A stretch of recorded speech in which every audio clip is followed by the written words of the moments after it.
हाँ बेटा, अच्छा ऐसे श्याम। तो लास्ट टॉपिक हमने ये किया था बेटा,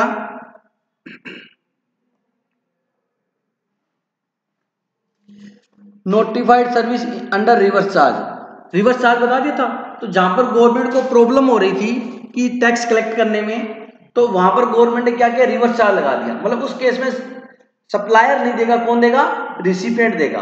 तो आपसे पूछ सकता है कि आरसीएम किस पे अप्लाई है, तो इंपोर्ट ऑफ सर्विस के केस में कौन देगा, रिसिपिएंट देगा। जीटीए के केस में रिसिपिएंट देगा। और रिसिपिएंट कौन सा, जिसने फ्रेट पे किया, जिसने फ्रेट पे किया। इंश्योरेंस एजेंट के केस में इंश्योरेंस कंपनी देगी।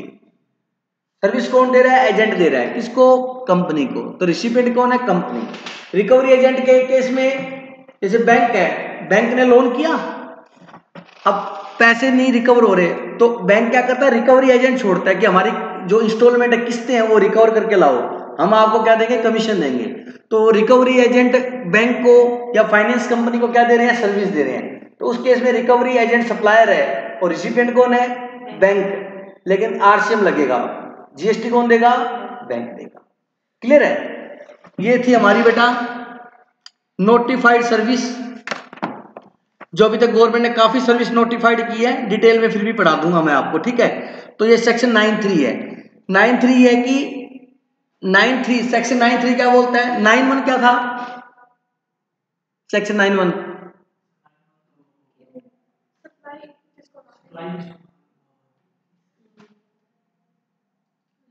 लेवी।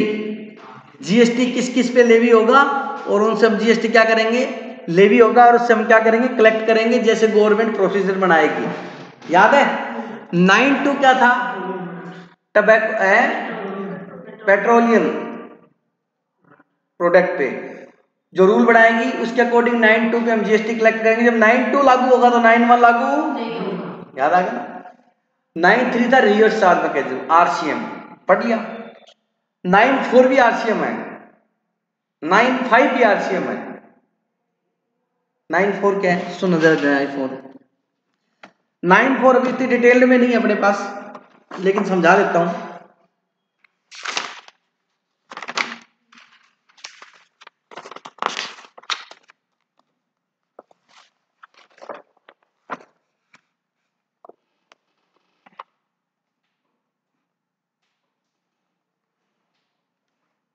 देखो 9(4) क्या है बेटा, सुनना जरा।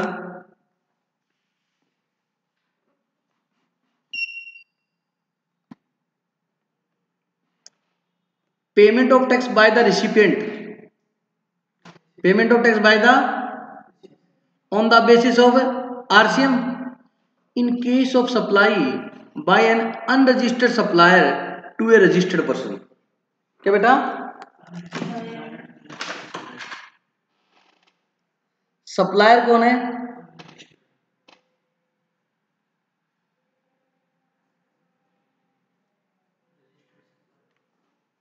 क्या समझ में आया, सुनना जरा ध्यान से। ये बोलता है बेटा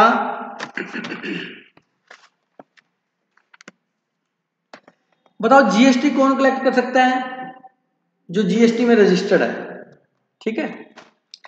अब होता क्या है बेटा, ध्यान से सुनना। ये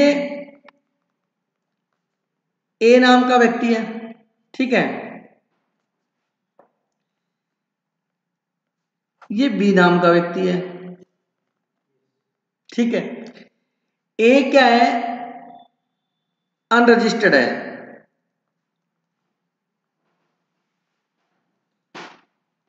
अनरजिस्टर्ड का मतलब जीएसटी नंबर नहीं लिया हुआ। सर क्यों, 40 लाख से कम होगी टर्नओवर इसकी, ठीक है, नहीं ले रखा, छोटा बिजनेसमैन है, छोटा दुकानदार है।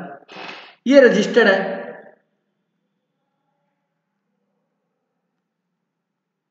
मतलब इसने जीएसटी नंबर लिया हुआ।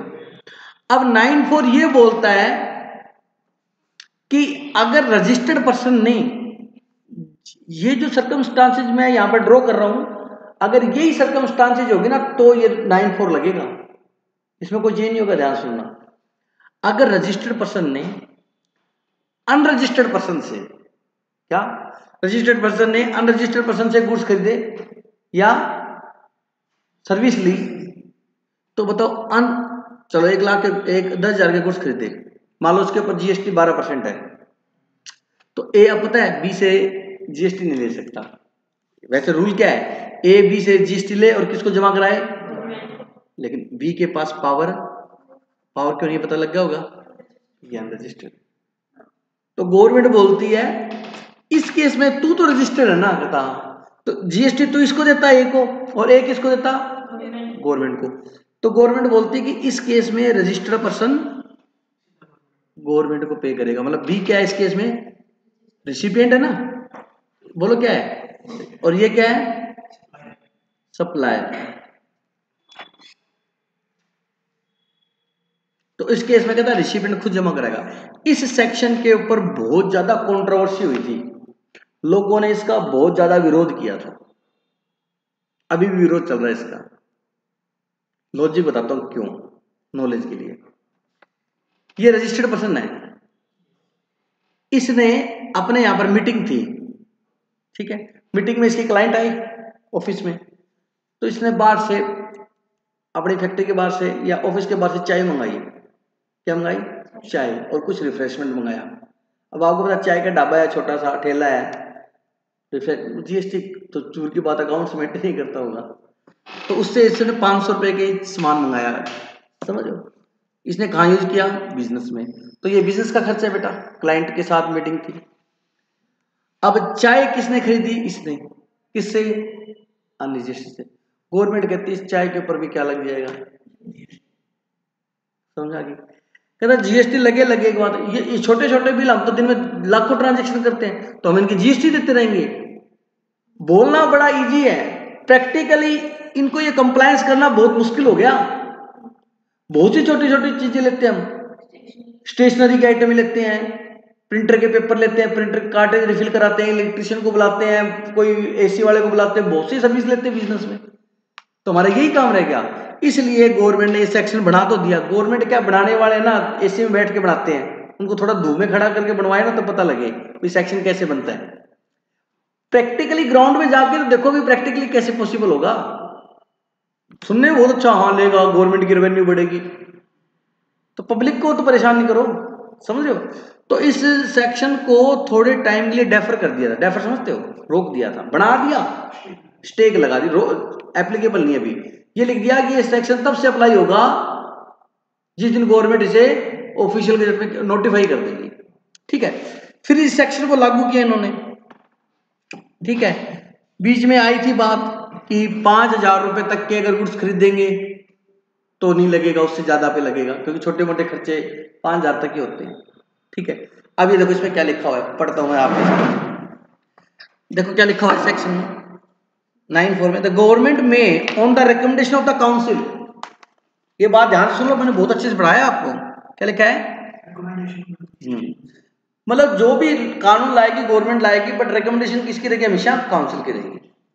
The government on the recommendation of the council by notification specify on और after 1 Feb 19 a class of registered person, a class of who shall in respect of supply of specified category of goods or service or both received from the unregistered supplier pay the tax on reverse charge basis on the recipient of such supply of goods or service or both, and all the provision of this act shall apply such recipient as if he is the person liable for paying the tax in relation to such supply of goods or service or both. The above provision section 9(4) has come into force with effect from 1 Feb 2019 in amended form, since this provision has been completely revised. Hence it would be appropriate to explain the difference between the current provision and the previous provision. Previously the provision of section 9(4) is applicable in respect of all goods and service received from unregistered suppliers, but on after 1 Feb 2019 the provision of this section would apply only in respect of specified goods and shall not apply in respect of the other goods or service. Similarly, prior to the amendment of if any registered person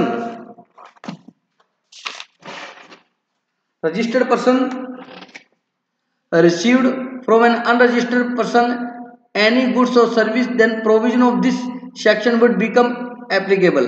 But from 1st Feb 19, the provision of this section would apply only notified registered person in respect of notified goods or service received from the unregistered person. This provision of section 9(3) and 9(4) relating to reverse charge has been explained in detail separate chapter named reverse charge.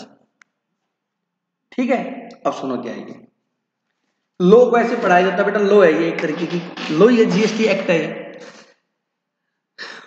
मतलब ये मैंने जो बताया आपको पहले ऐसे ही किया था इन्होंने 1 फरवरी 2019 से पहले। इस सेक्शन में बड़ी कंट्रोवर्सी रही, बीच में गवर्नमेंट 5000 का रूल भी लेके आई थी, इसमें लिखा नहीं, इन्होंने हटा दिया क्योंकि जीएसटी तो 17 में आ गया था ना, 2017 में। नया नई चीज होती तो बड़ा चेंज करना पड़ता, बार बार एक्सपेरिमेंट करके देखी गवर्नमेंट ने। तो गवर्नमेंट ने बहुत लोगों ने कंट्रोवर्सी की, नहीं भाई ये पॉसिबल नहीं है। तो फिर गवर्नमेंट ने क्या किया, 1 फरवरी 2019 को कहा कि सभी पर्सन पे नहीं लगेगा रजिस्टर्ड पर। ये ट्रांजैक्शन समझ में आएगी कब?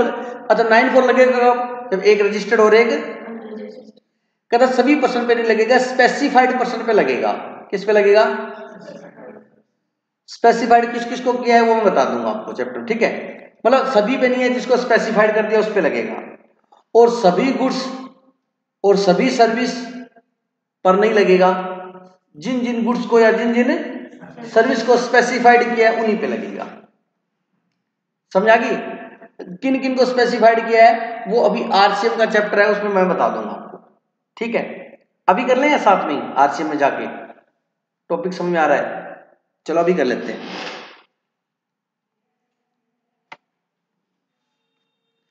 तो बेटा 9(4) क्या रजिस्टर्ड पर्सन को गुड सप्लाई किए हैं तो उस पर आरसीएम लगता है या नहीं लगता? यस, आरसीएम लगता है।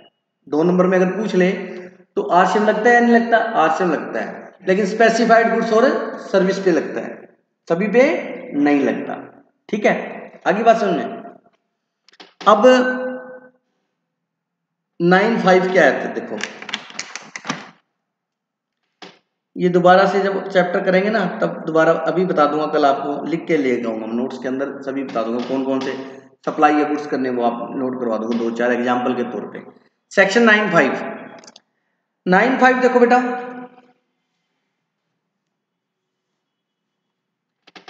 इलेक्ट्रॉनिक कॉमर्स ऑपरेटर, मैं कल भी बता के गया था ईसीओ लास्ट क्लास में, मतलब इकल का मतलब ईसीओ। बेटा ईसीओ के केस में क्या होता है, रिवर्स चार्ज लगता है। Liability of electronic commerce operator in relation to payment of tax on notified service, on notified service. सुनना जरा ध्यान से बेटा, section 9(5) liability of electronic commerce operator in relation to payment of tax on notified services। जो service हमने क्या की हुई बेटा, नोटिफाइड की हुई है उसके बारे में बता रहा है, ठीक है, ईसीओ के बारे में। द सेंट्रल गवर्नमेंट में notified such specified category of service. Section 9(5) सिर्फ किस पे लगे, 9(5) किस पे लगेगा? सिर्फ सर्विस पे। किस पे लगेगा? सर्विस पे। Specified category of service on the recommendation of the GST council the tax on intrastate supply on which shall be paid by electronic commerce operator if such service are supplied through it. All the provision of this act shall apply on such electronic commerce operator on the assumption that the ECO is the supplier of such service and liable to pay tax. But if the ECO does not have physically presence in the taxable territory, then any person representing the ECO is taxable territory for any purpose shall be liable to for the payment of tax. अभी समझा रहा हूँ। If the ECO has neither the physical presence or nor a representative in the taxable territory, then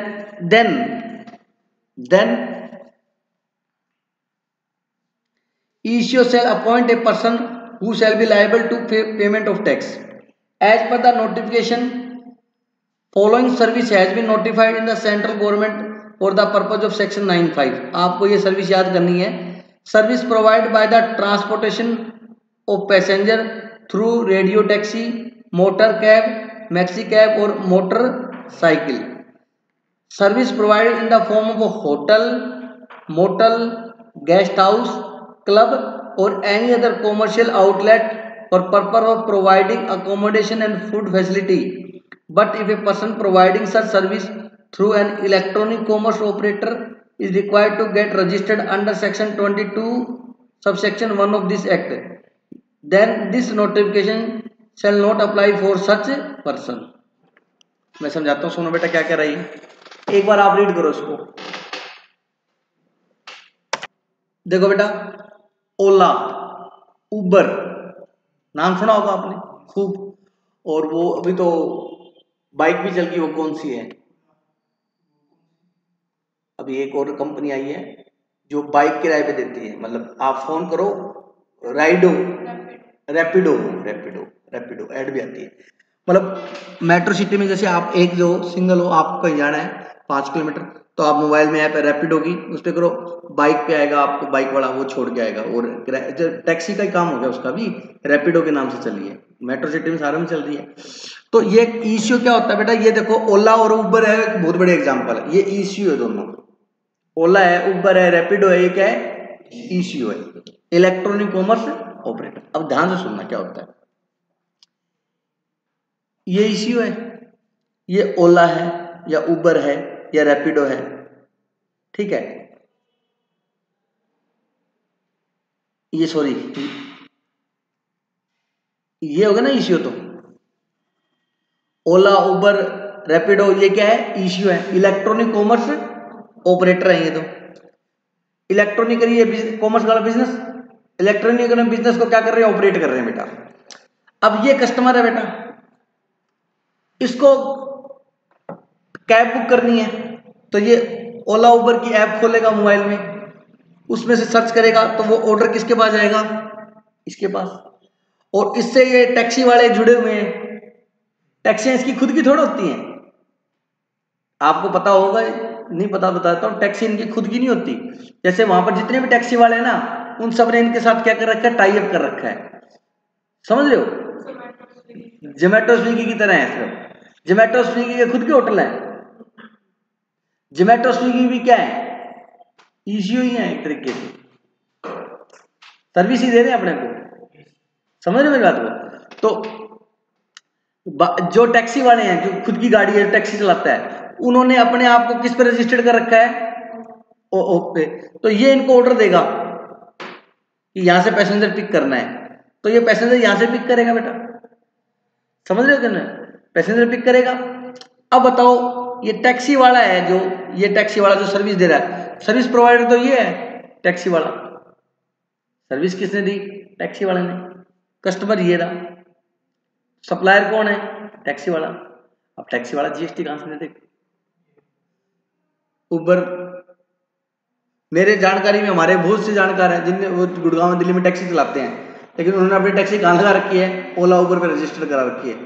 ओला उबर की single taxi नहीं खुद की, उन्होंने एक ऐप बना रखी है, ठीक है, बस भाई तुम्हें कस्टमर चाहिए, हमारी ऐप से जुड़ जाओ, कस्टमर को बोला तुम्हें एक टैक्सी चाहिए, हमारे पे ऑर्डर करो, ना मेरी टैक्सी ना मेरा कस्टमर, स्मार्ट वर्क, समझ रहे हो मेरी बात को।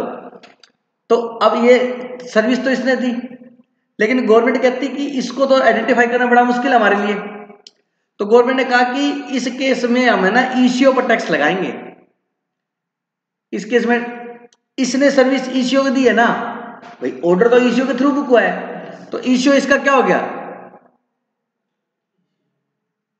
यार इसने ऑर्डर इसको दिया, ये कार वाला हो गया, टैक्सी वाला हो गया ये, तो इसने टैक्सी वाले ने इसको, चलो आपने ऑनलाइन पेमेंट भी कर दी, ऑनलाइन पेमेंट करोगे तो ये इश्यू पे जाएगी, इश्यू इसको पेमेंट करेगा कमीशन काट के अपना, तो टैक्सी वाले ने सर्विस किसको दी, ओला को दी।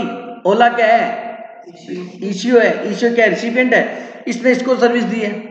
तो इस केस में आप ये दोनों का देखो, इस केस के अंदर ये टैक्सी वाला क्या है, सर्विस रिसिपिएंट है या सप्लायर है, सप्लायर, और ये क्या है, रिसिपिएंट। तो कहता है ये टैक्सी वाला टैक्स नहीं देगा, कौन देगा?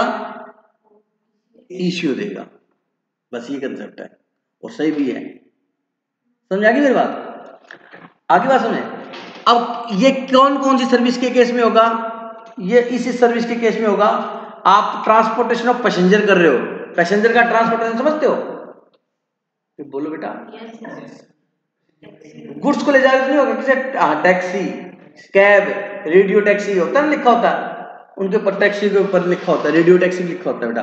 अपने रेडियो की टैक्सी होता है वो एफएम रेडियो वाली होगी, वो नहीं ऐसा, रेडियो टैक्सी भी है, चलती है वो। समझ रहे हो मेरी बात को? वो भी कैब का ही काम करती है। किसका काम करती है? कैब का।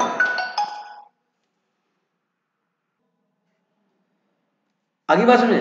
तो होटल ओयो है, गोआईबीबो है, जो है ऐप है, इनके अंदर क्या होता है, ये सर्विस प्रोवाइड करती है होटल वगैरह के लिए।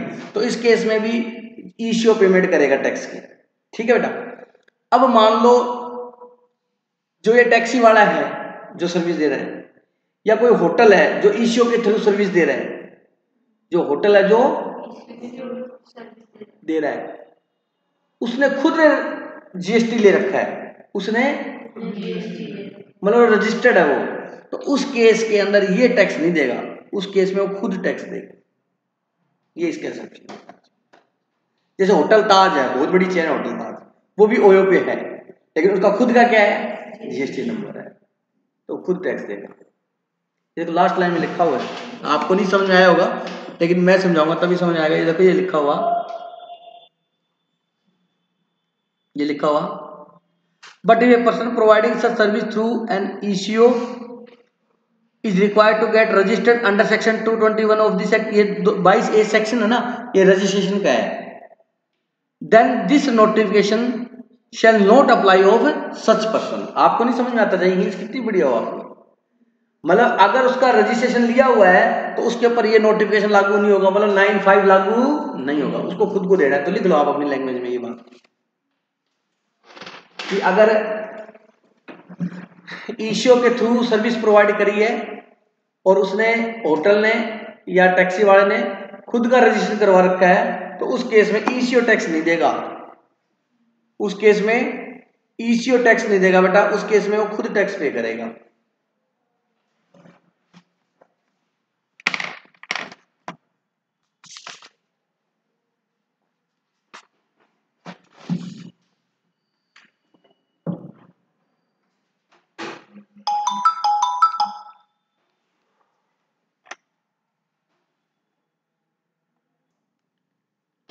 Mr. P is not registered person under GST Act and his aggregate turnover of taxable supply does not exceed ₹20 lakh।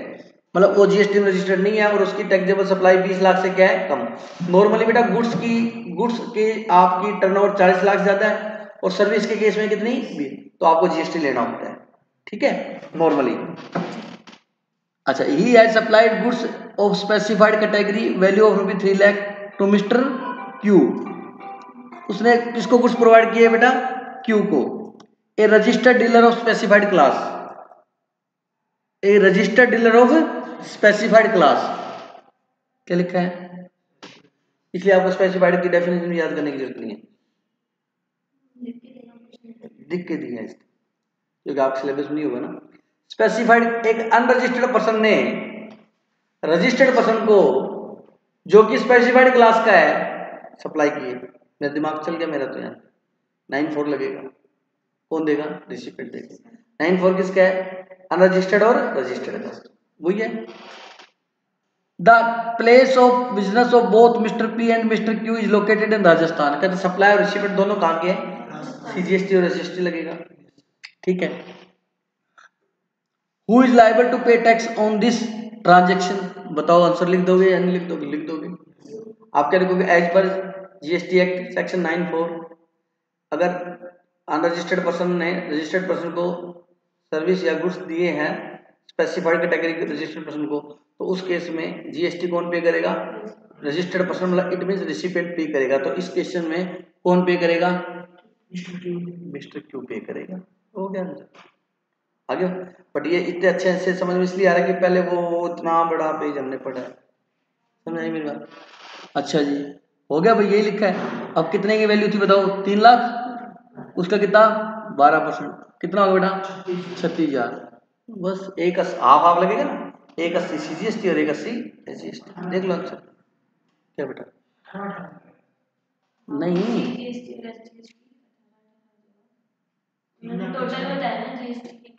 नहीं नहीं नहीं, ये कहता है in this rate GST on such goods 12%। GST की रेट कितनी है 12% है, तो 6% सीजीएसटी होगी, 6% एसजीएसटी होगी। अच्छा अमाउंट बोल रहे हो क्या आप, मैं रेट की बात कर रहा हूँ। ठीक है बेटा, बोलो कोई डाउट है क्या, क्वेश्चन हो गया।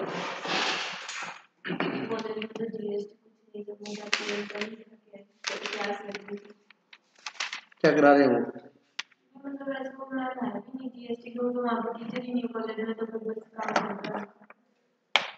कहाँ से आएंगे।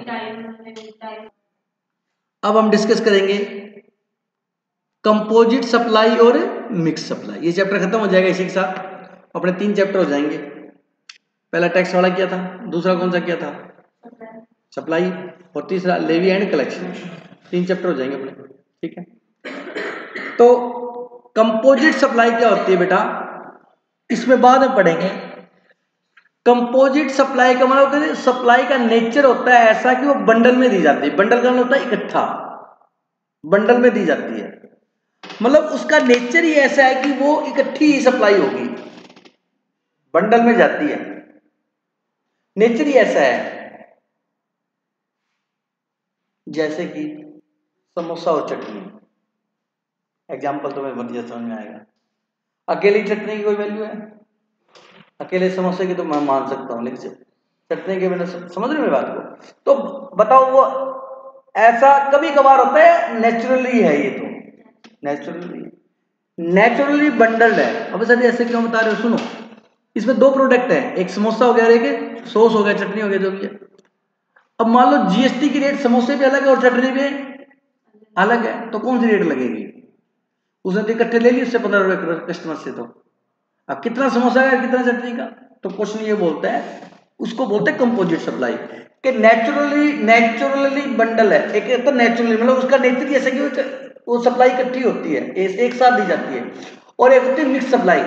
मिक्स सप्लाई नेचुरली बंडल नहीं होती, हम मिक्स करते हैं। जैसे आप जाते हो ये बेकरी पे, इन पे आप वो टोकरी लेते हो, उसमें कोक डाल देते हैं, एक चिप्स का पैकेट डाल देते हैं, 2 चॉकलेट डाल देते हैं, 3-4 चीजें और डालते हैं, बिस्किट का पैकेट डालते हैं, टोक बना के और वो दे देते हैं आपको। उसमें 10 प्रोडक्ट होते हैं, किसी में जीएसटी 28% है, किसी में 12% है, किसी में 5% है। अब कितना रेट लगाएं, वो बंडल बना के दे दिया कि कितने का दी, 500 रुपए का ही। अब उसमें 10 आइटम है और 10 के 10 आइटम मान लो जीएसटी की रेट क्या है, तो कहते बताओ क्या रेट लगेगी, वो होगी मिक्स सप्लाई। वो नेचुरली बंडल नहीं होती, नेचुरली समझ गए, मतलब एक तो मतलब उनका देखो नेचर ही ऐसा है कि वो बंडल में जाती है। एक होती है नेचर ऐसा नहीं हम मिक्स कर रहे हैं, दोनों में समझ में आ गया फर्क। वो लैंग्वेज तो मैं बढ़ा दूंगा, समझ आ गया, देसी में समझ में आ गया। जो कंपोजिट सप्लाई है तो नेचुरली बंडल्ड होती है। जो नेचुरल उनका ऐसा है कि उसमें एक तो क्या होती है मेन होती है और दूसरी क्या होती है सेकेंडरी होती है। एक मेन प्रोडक्ट होता है और एक सेकेंडरी होता है। तो इधर देखो बेटा, कंपोजिट सप्लाई में जो मेन प्रोडक्ट होगा ना, मेन उस पे जो जीएसटी की रेट है वो लगेगी। बिल्कुल बात भी सही है, समझ आ गया, उस पे लगेगा। और बिग सप्लाई है ना, तो उसमें वो कहता है भाई साहब आप एक काम करो, कहते कितने का ये, कहता 500 का। कहता इसमें कितने प्रोडक्ट है, कहते 10। कहते 10 का अलग अलग रेट लगा के टोटल लगाओ। अगर आप ऐसे करते हो तो जिस पे जितनी रेट उतना जीएसटी लग जाएगा। मान लो चॉकलेट 40 की, उस पर जीएसटी 28 लग जाएगा। फ्रूटी 10 की है, उस पर जीएसटी 12 तो 12 लग जाएगा। समझ रहे हो, अलग अलग आइटम दिखा दो। बिल टोकरी को अलग अलग मत करो, बिल में अलग अलग दिखा दो। टोकरी को खोलने की जरूरत नहीं है, उसको बंडल को बिल में अलग अलग आइटम दिखा के टोटल लगा दो। कहता नहीं मतलब टोटल बस एक है गिफ्ट हैम्पर 500।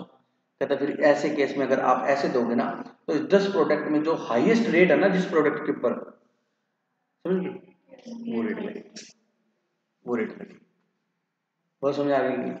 और कंपोजिट में जो मेन प्रोडक्ट है उसकी जीएसटी रेट लगे, समझ आ गई। चलिए अब नेचुरल बंडल बेटा, छोले कुलचे, छोले और कुलचे मतलब नेचर ऐसा है, इनको साथ प्रोवाइड करवाया जाता है एक साथ। समझ रहे हो कि नहीं समझ रहे हो, फूड खाते हो, वेजिटेबल खाना खाते हो, वहाँ चपाती आती है, वेजिटेबल, नेचुरल बंडल है, इकट्ठी सप्लाई की जाती है 2-3 चीजें। समझ रहे मेरी बात को? देखो बेटा, कंपोजिट सप्लाई कंप्राइज 2 और मोर सप्लाई। कंपोजिट का मतलब 2 या 2 से ज्यादा सप्लाई होती है। One of which principal of main, उसमें से एक क्या होती है? प्रिंसिपल होती है। Such and treated as supply of such principal supply, तो उसमें एक मेन होती है, तो उस सप्लाई को क्या माना था? प्रिंसिपल माना था। तो प्रिंसिपल सप्लाई पे जो रेट होगा वो रेट लगेगा। समझा? मिक्स सप्लाई कंप्राइज 2 और मोर सप्लाई सेल भी, उसमें भी 2 या 2 से ज्यादा होती है। Shall be treated as supply of the particular supply that are attract the highest rate of tax। उस पे क्या लगेगा? हाईएस्ट रेट लगेगा। बोलो बात समझ आएगी? yes। अब इसने कंपोजिट सप्लाई को बता रखा है, देखो नेचुरली बंडल्ड, लिखा हुआ कि नहीं लिखा होता? लाइन में क्या हुआ? नेचुरली क्या बेटा? बंडल्ड है। एक्सप्लेनेशन भी दी हुई है बेटा, ठीक है जी। और मिक्स सप्लाई में क्या है? 2 or 2 more individual supply of goods or service or any combination thereof made in conjunction with each other by a taxable person for a single price,